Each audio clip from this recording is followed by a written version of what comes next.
मध्य प्रदेश की सियासत और प्रशासन में इन दिनों एक नया फार्मूला दौड़ रहा है।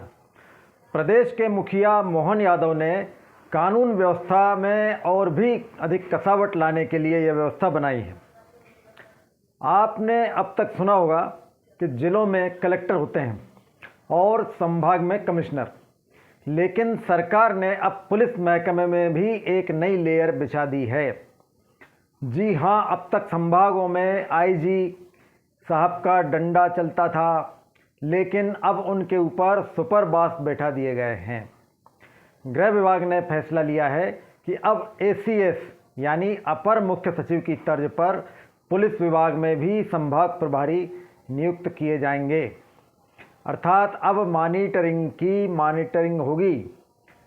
अब ज़रा नाम जान लीजिए, क्योंकि ये वो चेहरे हैं जो अब सीधे मंत्रालय और पुलिस मुख्यालय के बीच की कड़ी बनेंगे। बाबा महाकाल की नगरी उज्जैन की जिम्मेदारी सौंपी गई है उपेंद्र जैन स्पेशल डीजी साहब को। उज्जैन से उनका पुराना नाता है। राजधानी भोपाल के प्रभारी बनाए गए हैं वरुण कपूर डीजी, तो संस्कारधानी जबलपुर का जिम्मा पंकज श्रीवास्तव स्पेशल डीजी ने उठाया है। मध्य प्रदेश की मिनी मुंबई और स्वच्छता के सिरमौर इंदौर की निगरानी करेंगे आदर्श कटियार एडीजी, और चंबल की दहलीज यानी ग्वालियर के लिए राजेश गुप्ता एडीजी को प्रभारी नियुक्त किया गया है। अब सवाल ये उठता है कि जब हर संभाग में पहले से ही एक आईजी होता है, एक आईजी साहब तैनात हैं, तो ऊपर से इन दिग्गजों को बैठाने की क्या तुक है। दरअसल सरकार चाहती है कि ज़मीनी स्तर पर कानून व्यवस्था की रिपोर्टिंग में कोई फिल्टर न लगे। जिस तरह हर संभाग के लिए एक एसीएस स्तर का आईएएस अधिकारी प्रभारी होता है, वैसे ही अब ये पुलिस अधिकारी सीधे मुख्यमंत्री और डीजीपी को रिपोर्ट करेंगे।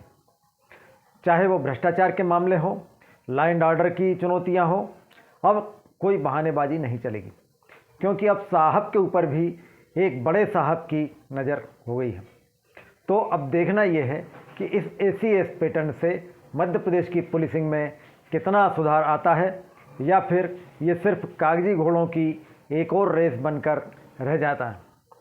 आप इस नई व्यवस्था के बारे में क्या सोचते हैं? क्या इससे क्राइम कंट्रोल होगा या सिर्फ फाइलों का ही बोझ बढ़ेगा? कमेंट में अपनी राय ज़रूर दें।